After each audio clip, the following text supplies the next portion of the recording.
All right, let's dive right in. Today, we're going to take a deep dive into the massive and, really complex impact of Spanish rule on modern Filipino culture. We're talking about a history that stretches across centuries and still shapes the nation today. First things first, let's just wrap our heads around the timescale we're dealing with. 333 years. That's how long the Spanish were in the Philippines. I mean, think about that for a second. Over 3 centuries of influence. It's a massive amount of time, and it left a mark on pretty much every part of life. Now, the key idea to really get this whole story is assimilation. This wasn't just a case of one culture getting erased and replaced by another. Not at all. It was more like a deep blending process, where Spanish customs got woven into the rich fabric of native Filipino traditions. The result? Something totally new and unique. So, where can we actually see this blend most clearly? Well, let's start with the stuff you can see and touch, the changes that really reshaped daily life, from what people wore to the food on their tables, and even the houses they called home. Fashion was one of the first things you'd notice. Men started dressing in a more European style.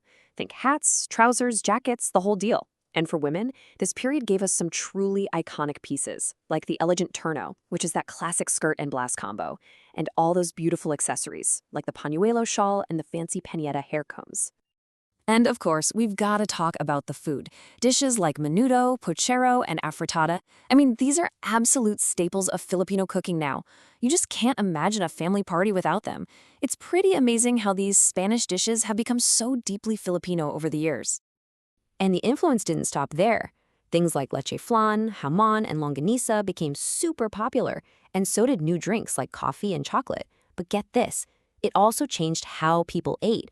The whole custom of using forks, spoons, and knives, and eating off plates with napkins, that was all introduced during the Spanish period. You can see this transformation literally set in stone. The Spanish brought over the super ornate Baroque style of architecture. You can still see it today in all these gorgeous old churches and universities.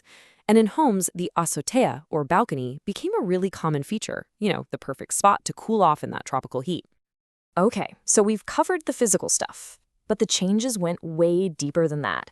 Now let's get into the transformation of beliefs, traditions, and how knowledge itself was structured through the first formal schools. This is arguably the biggest legacy of all, the spread of Catholicism. It totally reshaped the country's spiritual world. New rituals became a core part of everyday life, from celebrating huge town fiestas for patron saints to the way Christmas and Holy Week are observed today. And hand in hand with religion came formal education. Missionaries started setting up schools all over the islands, and you can see how quickly it happened. The first colleges pop up in the late 1500s, and then boom, just a few decades later in 1611, you get the University of Santo Thomas. Think about that. It's still standing today as the oldest university in all of Asia. This period also brought a complete overhaul of society itself. A central government was put in place, sure, but the bigger deal was the new, very rigid social hierarchy that was set up, and it was based completely on race and who your parents were. This pyramid here really lays it all out.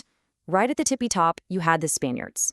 Under them were the mestizos, people of mixed Filipino and Spanish heritage who kind of became a new middle class.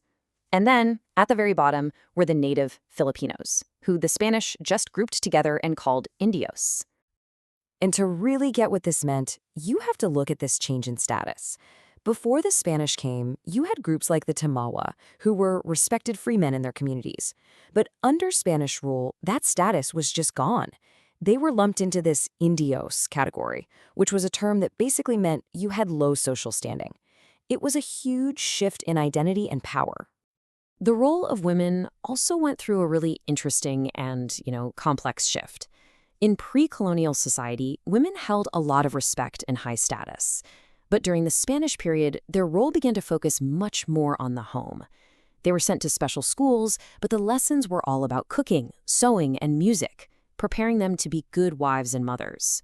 This ideal woman was perfectly captured by the character Maria Clara in José Rizal's famous novels.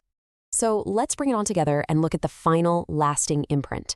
Because this 333-year period left behind a really complex legacy, a mix of amazing art that blossomed, but also some social habits that are often seen as the negative side effects of colonization.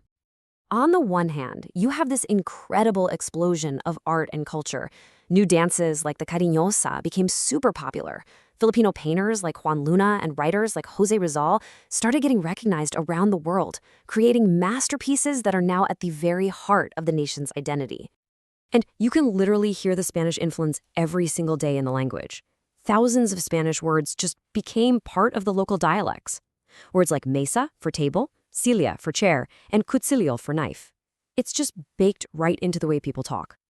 But, a full picture has to include the other side of the story, the negative social habits that many people trace back to this era.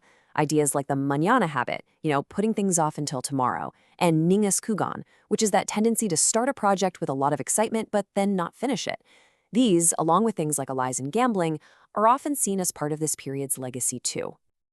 And that kind of brings us to our final thought here. From faith and food to language and social structure, the Spanish imprint is just everywhere. It's a legacy that's both celebrated and criticized, but you absolutely cannot deny how central it is to the Filipino story. So the question to leave you with is this: how does this 333-year-old blend of cultures continue to define what it means to be Filipino today?